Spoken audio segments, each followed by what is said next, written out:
Bonjour et bienvenue sur la chaîne du cabinet de cartographie numérique, de télédétection et de statistiques en abrégé CCNTS. Alors, vous êtes là parce que dans cette vidéo-là, je vais vous présenter ou même vous montrer une procédure très intéressante, simple, mais essentielle. Et c'est quoi d'abord même le thème? C'est comment transformer des coordonnées GPS issues de vos photos ou enquêtes de terrain en un fichier vectoriel utilisable dans QGIS. Alors, vous devez savoir que très souvent, quand on va sur le terrain, on a des points GPS à relever. Et quand on relève ces points GPS, généralement, on doit les utiliser après. Ce qui est bien, c'est que on prend aussi souvent des photos qui sont géolocalisées en même temps. Et sur ces photos géolocalisées, je vous montre un exemple. Ça et ça. Ou bien même ça. Ou bien même euh, ça ou ça. Donc, vous voyez que ces images sont en même temps géolocalisées. On a utilisé GPS Map Camera Light pour pouvoir faire ce travail. Mais on se retrouve incapable de pouvoir les transformer en quoi? En fichier vectoriel. Donc, comment les transformer en fichier vectoriel? C'est ce que nous allons faire. Donc, on se retrouve juste après le générique pour pouvoir faire ce travail.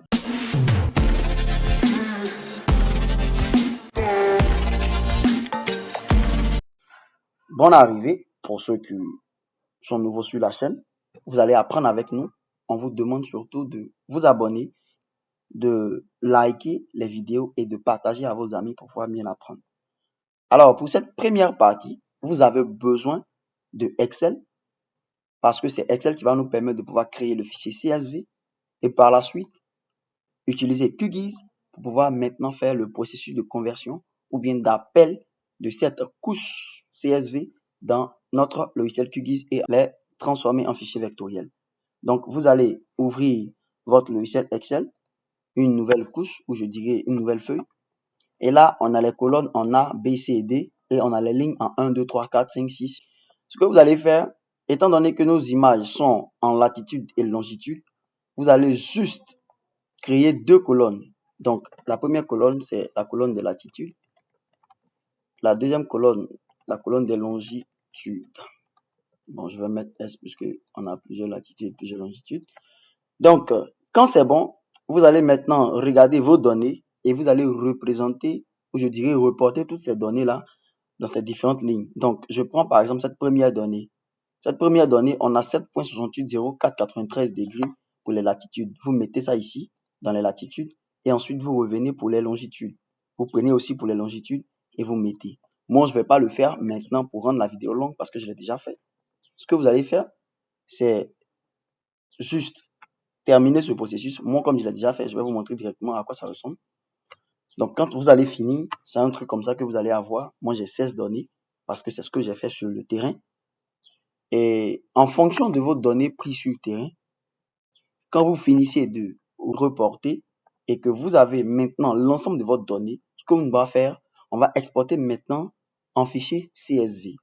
Mais avant qu'on exporte en fichier CSV, vous devez savoir que si vous avez pris une photo géolocalisée sur un terrain et que vous voyez les coordonnées, ça affiche moins 5 degrés ou moins 15 degrés, vous ne devez pas modifier. À condition que votre position a été modifiée à cause d'une mauvaise manipulation, vous pouvez venir la modifier. Mais si ce n'est pas le cas, vous ne devez pas modifier parce que si vous modifiez, ça va donner un faux résultat. Donc, si vous avez compris, on passe maintenant au processus d'exportation en fichier CSV. Deux méthodes sont utilisées pour pouvoir sauvegarder un fichier ou une feuille Excel en fichier CSV. La première méthode, vous pouvez faire peut-être CTRL S si vous venez de créer votre feuille. Mais si vous avez déjà travaillé sur la feuille, que actuellement la feuille est enregistrée en fichier XLX, c'est simple, vous allez aller dans Fichier. Ensuite, une fois dans Fichier, vous partez dans Enregistrer sous. Et une fois ici, vous venez dans la partie classeur Excel XLSX. Vous allez chercher séparateur point 2 points point tiré du 6 virgule. Donc, entre parenthèses CSV. Donc, vous sélectionnez ça. Quand c'est bon, vous enregistrez votre projet. On va vous demander si vous voulez remplacer ce que vous avez déjà fait. Vous cliquez sur OK. Et là, vous avez fini d'enregistrer vos données. La deuxième des choses à faire, ça sera maintenant d'ouvrir votre logiciel QGIS qui va vous permettre de pouvoir appeler ces données très importantes. Après avoir reporté vos données de terrain dans votre logiciel Excel pour ensuite créer votre fichier CSV, vous allez maintenant venir dans QGIS. Moi, j'ai la version 3.20 de QGIS.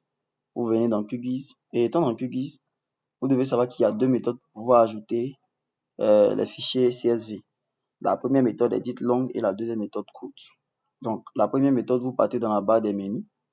Ensuite, vous sélectionnez ou vous cliquez sur couche.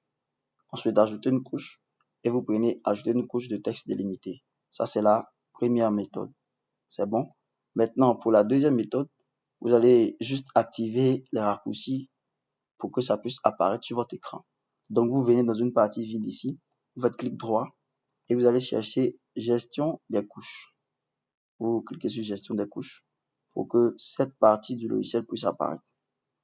Quand c'est bon, vous allez maintenant prendre le quatrième élément. C'est le quatrième élément qui représente la partie texte délimité ou ajouter une couche de texte délimité. Quand c'est bon, vous allez maintenant venir dans nom de fichier, ensuite parcourir ici. Vous cliquez sur parcourir. Vous allez prendre votre fichier. Ensuite, quand c'est fait, vous venez dans format de fichier. Et au niveau du format de fichier, vous allez sélectionner délimteur personnalisé parce qu'on va personnaliser les délimiteurs. Et normalement, vous n'aurez pas cette partie activée. Vous aurez un résultat comme ça. Et là, nous, on va activer point virgule. J'ai bien dit point virgule. Une fois que c'est fait, normalement, on a fini le processus, mais on voit que ajouter ne nous affiche pas. Pourquoi? Parce que les noms des champs X et Y doivent être sélectionnés. Donc, champ X doit avoir un nom, champ Y doit avoir un nom. Au niveau de champ X, vous déballez. Et champ X, ça correspond aux longitudes. Et champ Y correspond aux latitudes. Quand vous allez faire, vous allez voir que ajouter va apparaître.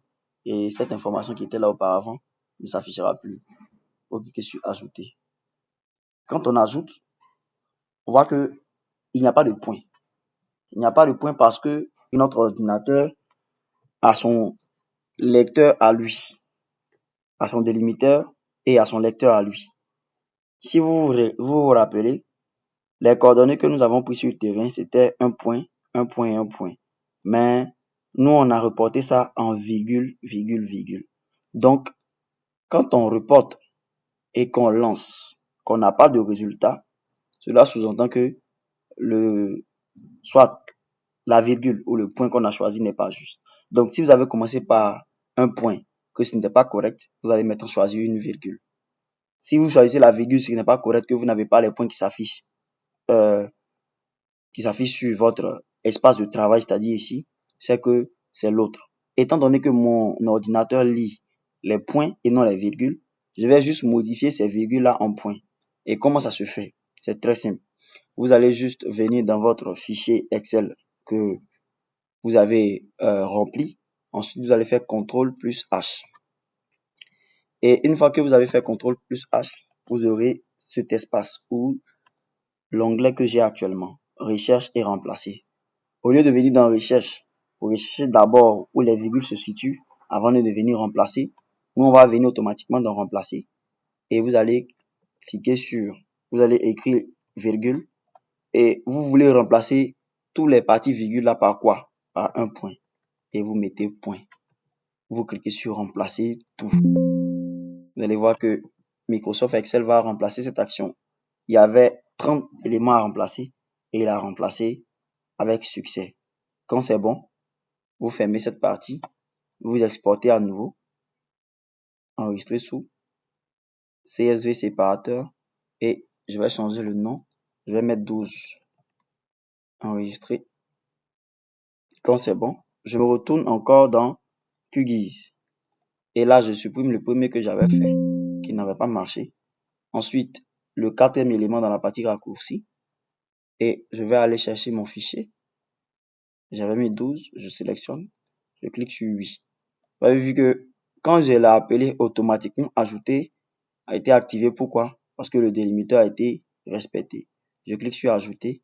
Vous allez voir derrière même, vous voyez qu'il y avait pas au départ des éléments, mais il y a une apparition.